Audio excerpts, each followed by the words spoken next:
वैसे रेखा गुप्ता को टारगेट करने का सिलसिला जनसुनवाई के दौरान शुरू हुआ था। दिल्ली एनसीआर में कुत्तों को शेल्टर होम्स में भेजने के फैसले से नाराज होकर एक शख्स ने उन पर हमला कर दिया था। कुत्तों को शेल्टर होम्स भेजने के मुद्दे पर पूरे देश में घमासान मचा हुआ है, लेकिन आज आखिरकार सुप्रीम कोर्ट में ही इसका समाधान भी हुआ। सुप्रीम कोर्ट ने स्ट्रीट डॉग्स को शेल्टर होम्स में भेजने के फैसले पर अनिश्चित काल के लिए रोक लगा दी है। सुप्रीम कोर्ट ने स्ट्रीट डॉग्स के लिए कौन से नए नियम बनाए हैं, सुप्रीम कोर्ट के आज के आदेश के मायने क्या हैं, इस फैसले को डॉग लवर्स और जो लोग बचना चाहते हैं, जो कह रहे थे कि सड़कों पर कुत्ते ना रहें, जो परेशान थे, उनके नजरिए से अगर हम देखें तो क्या पहलू हैं, क्या क्या चीजें इससे निकलकर सामने आती हैं, इसका हम विश्लेषण करेंगे।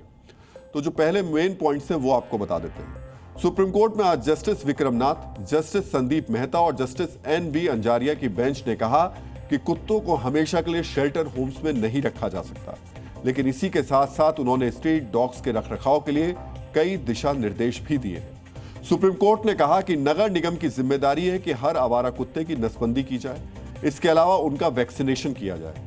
सुप्रीम कोर्ट ने यह भी कहा कि कुत्तों को जिन इलाकों से उठाया जाए उन्हें वापस वहीं छोड़ा जाए। इसके अलावा सुप्रीम कोर्ट ने आज एक और अहम बात कही जिस पर गौर करने की जरूरत है।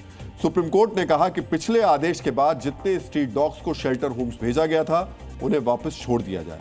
आज सुप्रीम कोर्ट ने एक और बात कही जो खासतौर पर डॉग लवर्स को सुननी और समझनी चाहिए। डॉग लवर्स के लिए आदेश में कहा गया है कि आवारा कुत्तों को अब खुले में खाना नहीं खिला सकते। नगर निगम हर इलाके में कुत्तों के लिए फीडिंग जोन चिन्हित करेगा और आज की सुनवाई से अहम बात यह निकली है कि ये सारे नियम देश भर में लागू होंगे। सुप्रीम कोर्ट के इस फैसले के बाद एक तरफ कुत्तों को शेल्टर होम्स में आजादी मिलने पर डॉग लवर्स जश्न मना रहे हैं, इसे अपनी जीत बता रहे हैं, तो वहीं जो लोग कुत्तों के हमलों से परेशान थे वो भी चैन की सांस ले रहे हैं, क्योंकि सुप्रीम कोर्ट ने एग्रेसिव और बीमार कुत्तों को तुरंत शेल्टर होम्स में शिफ्ट करने का भी आदेश नगर निगम को दिया।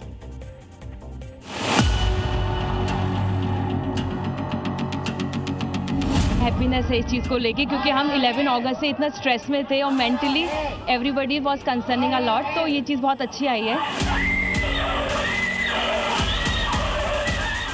हमें दोनों पहलुओं को समझना पड़ेगा कि जैसे 2024 में 37 लाख डॉग बाइट्स के केसेस थे, 54 मौतें थीं, वो बहुत इम्पैक्ट करती है ह्यूमन लाइफ को। अगर हम 54 ह्यूमन लाइफ इस चीज़ की वजह से गंवा रहे हैं तो इस पर वर्किंग करनी ज़रूरी थी।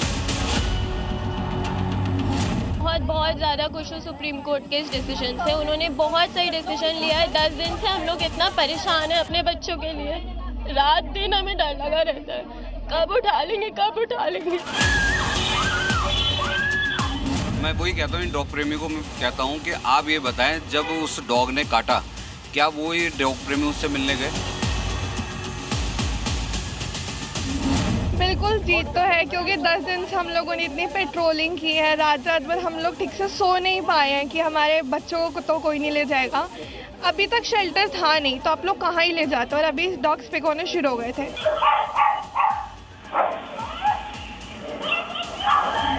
बहुत बुरी हालत है इस एरिया में, तो कोई रात को कोई जा नहीं सकता।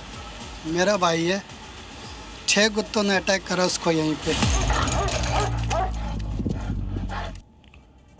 आज की सुनवाई में सुप्रीम कोर्ट ने कहा है कि इस मुद्दे पर एक ठोस पॉलिसी बनाने की जरूरत है और सभी राज्यों को इस मामले में पक्षकार बनाया गया। इस मामले की अगली सुनवाई 8 हफ्ते बाद होगी। साथ ही देश के बाकी हाईकोर्ट्स में जहां भी मामले लंबित हैं उन्हें सुप्रीम कोर्ट ट्रांसफर करने को कहा गया है, लेकिन यहां डॉग लवर्स के लिए एक और बात जाननी और समझनी जरूरी है। कोर्ट ने यह भी कहा कि अदालत में आने वाली हर कुत्ता प्रेमी को 25,000 और एनजी को 2 लाख रुपए की रजिस्ट्री फीस जमा करवानी होगी, अन्यथा उन्हें इस मामले की सुनवाई में हिस्सा लेने की अनुमति नहीं दी जाएगी। इस रकम का इस्तेमाल विभिन्न नगर निगम द्वारा कुत्तों के लिए इंफ्रास्ट्रक्चर और सुविधाओं को बनाने में किया जाएगा। सुप्रीम कोर्ट के पुराने आदेश के बाद कई नेताओं ने भी इस पर अपनी आपत्ति दर्ज करवाई थी। राहुल गांधी से लेकर मेनका गांधी तक सुप्रीम कोर्ट के इस आदेश पर अब क्या कह रहे हैं उसे गौर से देखने और सुनने की जरूरत है।